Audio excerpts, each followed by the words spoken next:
जय जगन्नाथ। आगामी LTR ओ SSS TGT Sanskrit बा सेवक सेविका जो बाहरी संस्कृत परीक्षा पाई एवं जेकोसी संस्कृत रिक्वायरमेंट रे आसुची ओडिशार से परीक्षा पाई एई MCQ टी निश्चिंत भाव हेल्पफुल रहिबो।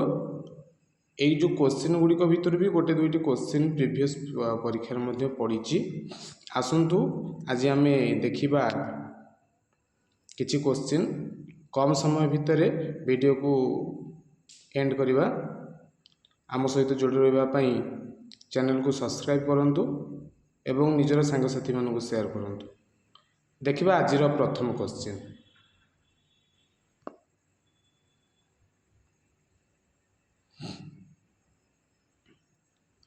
ज्ञानात्मक कौशल ज्ञानात्मक शैक्षिक उद्देश्यानां वर्गीकरणे कति पक्षा सन्ति।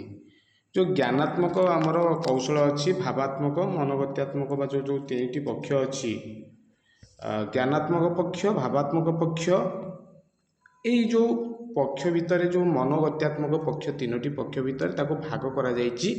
सेही पक्ष को ज्ञानात्मक पक्ष को केते भाग विभक्त कराई। ऑप्शन 1 5 प्रकार, ऑप्शन 2 6 प्रकार, ऑप्शन 3 3 प्रकार, ऑप्शन 4 4 प्रकार। यार सठिक उत्तर हम ऑप्शन बी 6 प्रकार।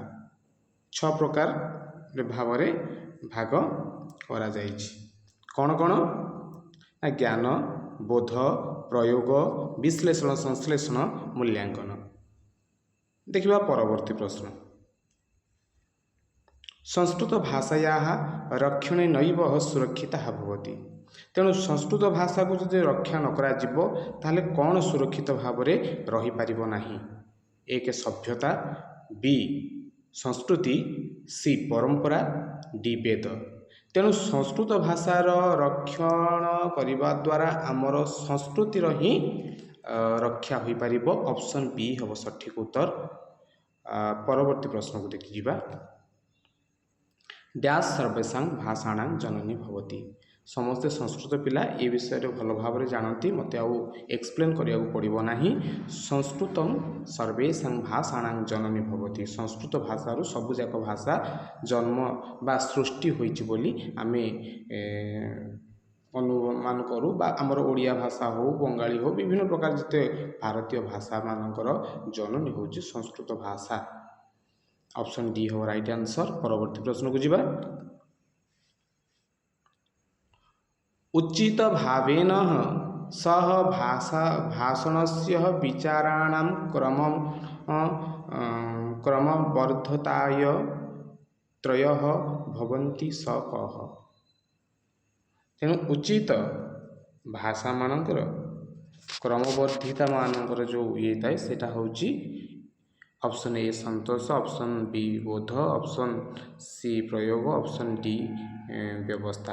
आर सठिक उत्तर हम ऑप्शन ए संतोष। परवर्ती प्रश्न को जिबा।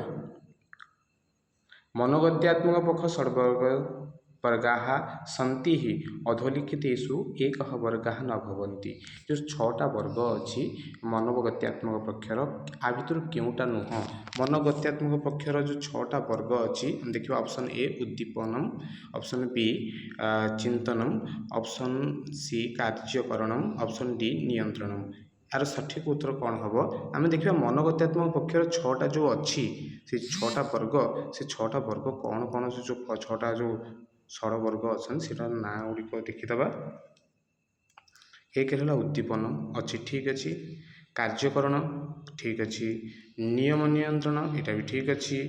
आउ समायोजन स्वाभाविकरण स्वभाव यही अच्छी आउ तीनोटी, किंतु या भितर चिंतन बोली नहीं। ऑप्शन बी हम यार उत्तर। यहीटा हूँ से वर्गीकरण भितर नहीं।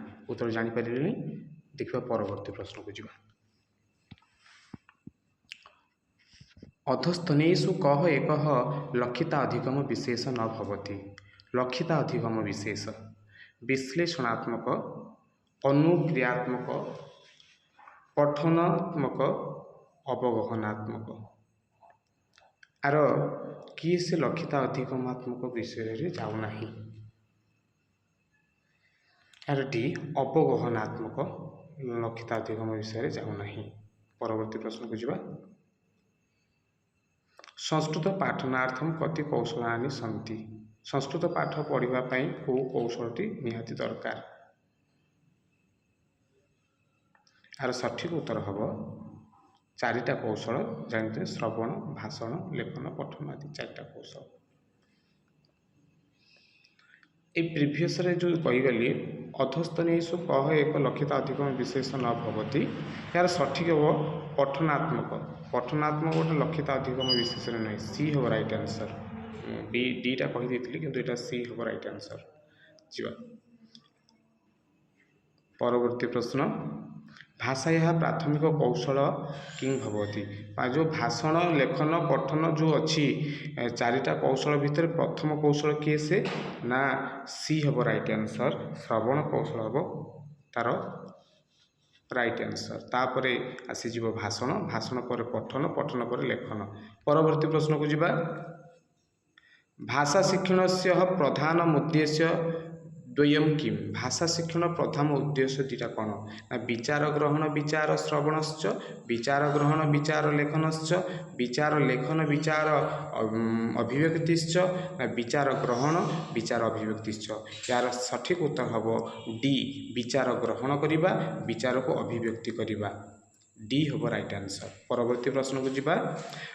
भाषाया भाषणयो कह समीचीन क्रम। भाषण शिक्षण जो चारोटी कौशल अच्छे समीचीन क्रम कौन। श्रवण भाषण पठन लेखनानि श्रवण पठन भाषण लेखनानि श्रवण भाषण लेखन पठनानि श्रवण पठन लेखन भाषणानि। यार सठिक उत्तर हम ए हम राइट आंसर। श्रवण तापर भाषण भाषण पर पठन पठन पर लेखन। आशा करे भिडियोटी निश्चिंत भल लगिबो। जदि आपको भल लगी लाइक करूँ सब्सक्राइब करूँ सांग मान सहित शेयर करूँ। जय जगन्नाथ।